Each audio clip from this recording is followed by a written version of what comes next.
Quando a polícia arrombou a porta do apartamento 333, encontraram Janete sentada no chão do banheiro, de costas para o espelho. Ela estava imóvel, os olhos fixos na parede à sua frente, sussurrando o mesmo número repetidamente. 333.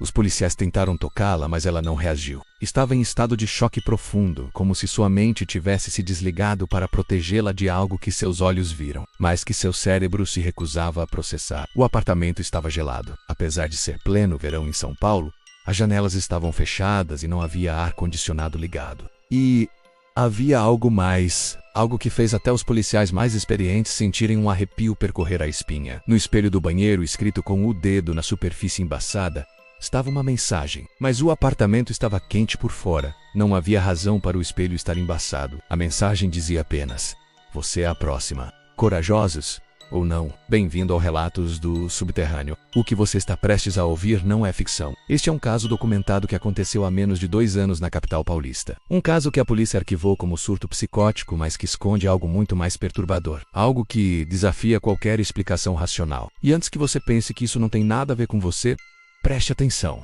porque os sinais que Janete ignorou nas primeiras semanas, você pode estar ignorando agora, neste exato momento. Na sua própria casa, você já acordou no meio da madrugada, sem motivo aparente, sempre no mesmo horário? Já sentiu que alguém estava observando você, mas quando olhou ao redor, não havia ninguém? Já ouviu passos na sua casa quando deveria estar completamente sozinho? Se você respondeu sim para qualquer uma dessas perguntas, não desligue este vídeo. Você precisa saber o que aconteceu com Janete. Porque o que começou como pequenos incômodos, evoluiu para algo que destruiu completamente a vida dela. E a pior parte, ela não foi a primeira. E definitivamente não foi a última. Este relato vai revelar um padrão aterrorizante que conecta dezenas de pessoas em São Paulo. Pessoas comuns como você, que alugaram ou compraram imóveis em determinadas regiões da cidade. Pessoas que começaram a experimentar fenômenos idênticos, sempre no mesmo horário, sempre com a mesma progressão de eventos, e sempre com o mesmo desfecho trágico. A diferença é que Janete sobreviveu para contar, mas sobreviver não significa estar livre. Como você vai descobrir, algumas presenças não te soltam só porque você mudou de endereço. Prepare-se.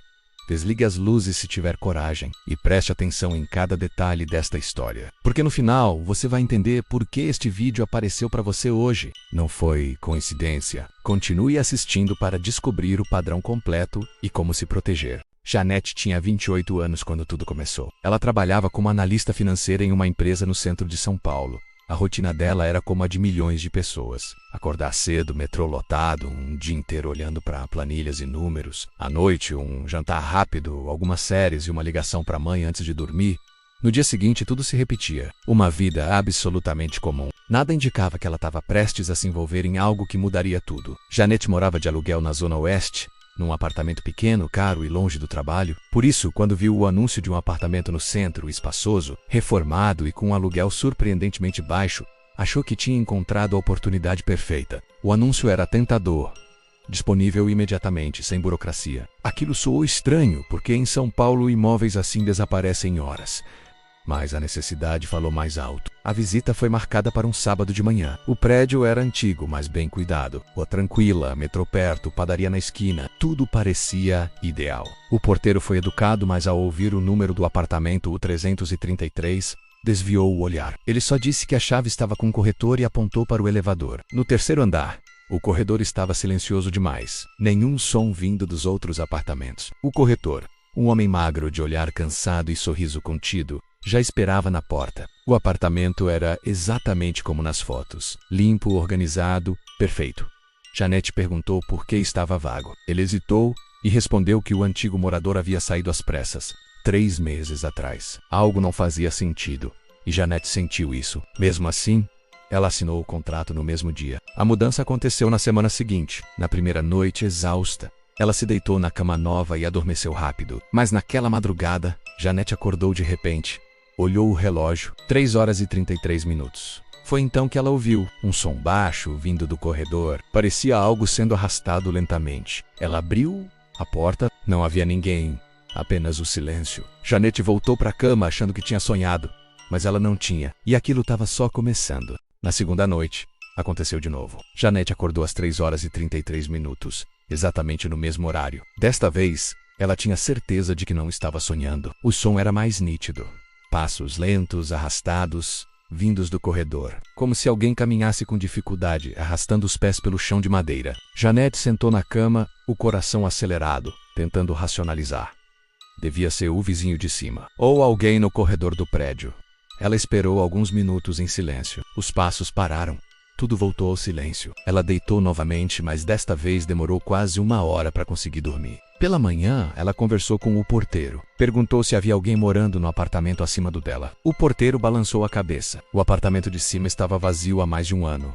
Ninguém queria alugar. Janete sentiu um frio na barriga, mas não quis pensar muito nisso. Prédios antigos fazem barulho. Era só isso. Na terceira noite, Janete foi dormir mais tarde. Pensou que se dormisse depois das 3h30, talvez não acordasse. Ficou assistindo séries até quase 2 da manhã e apagou a luz determinada a dormir direto.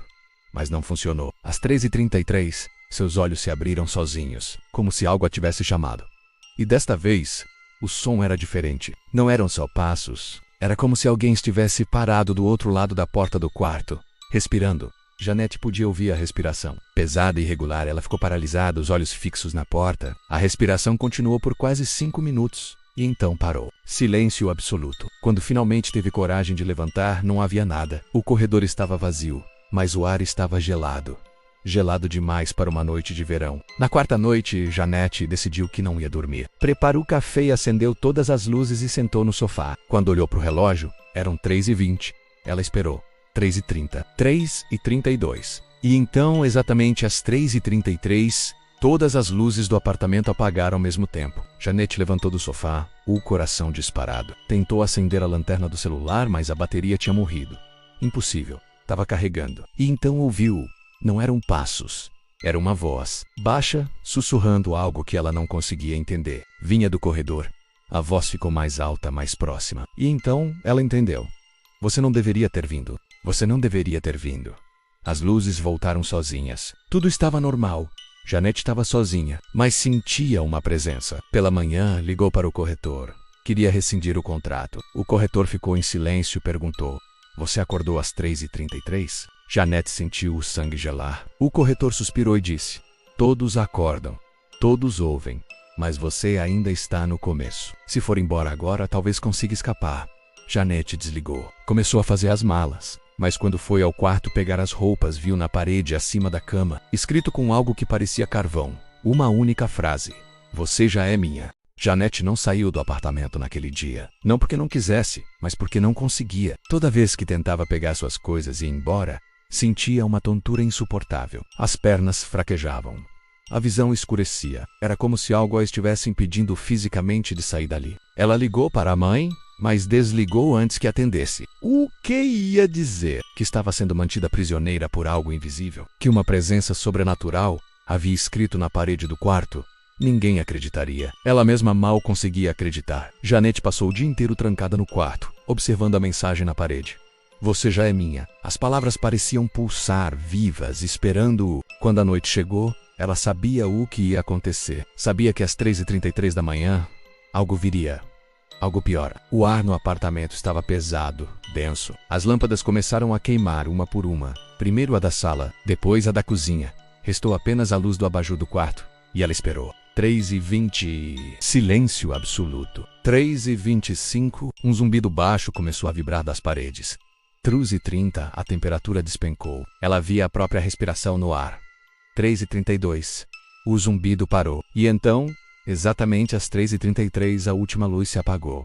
Escuridão total. Mas Janete podia sentir. Havia algo no quarto com ela. Algo enorme. A respiração que ela ouvia agora estava dentro do quarto, perto da porta. A presença começou a se mover. Passos pesados, arrastados. Parou ao lado da cama. Ela sentiu olhos fixos nela na escuridão. E então, algo tocou seu ombro. Uma mão gelada, pesada, com dedos longos demais. A mão apertou, forte. Dolorosamente forte. Ela tentou se mexer, mas estava paralisada. A mão desceu pelo seu braço, lentamente. E então, a voz sussurrando ao lado do seu ouvido. Tão perto que ela sentiu o hálito frio. A voz disse apenas uma palavra, minha. Janete desmaiou. Quando acordou, era manhã. Tudo parecia normal. Por um momento pensou que tinha sido um pesadelo, mas sentiu uma dor aguda no ombro. Ela tirou a blusa e olhou no espelho. Havia uma marca de mão. Roxa. Profunda, mas o que a fez gritar não foi a marca.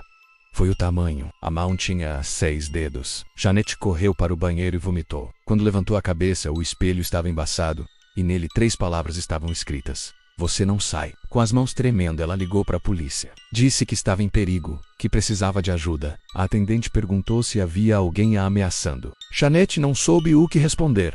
Sim, havia, mas não era alguém, era algo. E esse algo não ia deixá-la sair viva dali. A polícia só chegou 40 minutos depois. 2 policiais subiram até o apartamento 333 e Janete abriu a porta antes mesmo que eles batessem. Ela estava pálida, tremendo, com olheiras profundas. Os policiais entraram, fizeram uma varredura rápida e não encontraram nada. Apartamento vazio, sem nenhum sinal de arrombamento. Quando perguntaram o que aconteceu, Janete tentou explicar tudo. Os despertares, os sons, a presença, a marca no ombro. Ela até mostrou a marca. Os policiais trocaram olhares. Um deles sugeriu que ela procurasse um médico que poderia ter se machucado dormindo, que prédios antigos fazem barulho e que o estresse causa alucinações. Janete insistiu, pediu que eles ficassem até as 3h33 da madrugada seguinte para ver com os próprios olhos, mas eles se recusaram. Disseram que não havia crime e que não podiam fazer nada. Deixaram o número de emergência e foram embora. Janete estava sozinha de novo. E Priscila. Ela já tinha tentado sair dezenas de vezes, mas sempre que chegava perto da porta, uma tontura forte a impedia, como se uma força invisível a puxasse de volta. Ela passou o resto do dia pesquisando sobre o prédio e descobriu a verdade assustadora que todos esconderam dela. Nos últimos 5 anos, 7 pessoas moraram no apartamento 333. Nenhuma ficou mais de 3 meses. 3 delas simplesmente desapareceram. As outras 4 foram internadas em clínicas psiquiátricas com surto psicótico agudo, todas relatando a mesma coisa.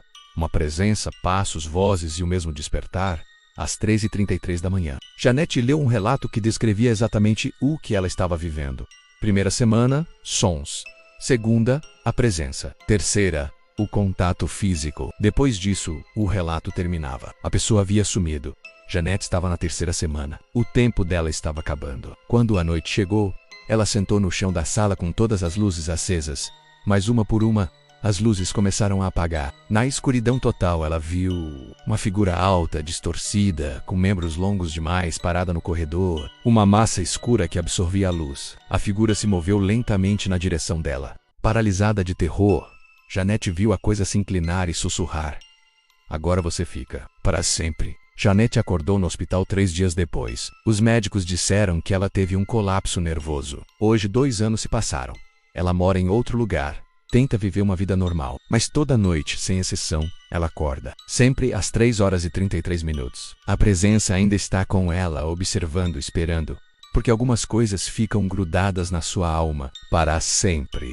O apartamento 333 continua para alugar, com preço incrivelmente baixo. Se você está procurando um lugar, preste atenção. Se acordar às 3h33 da manhã, não ignore. Janete ignorou e pagou o preço. Você vai cometer o mesmo erro?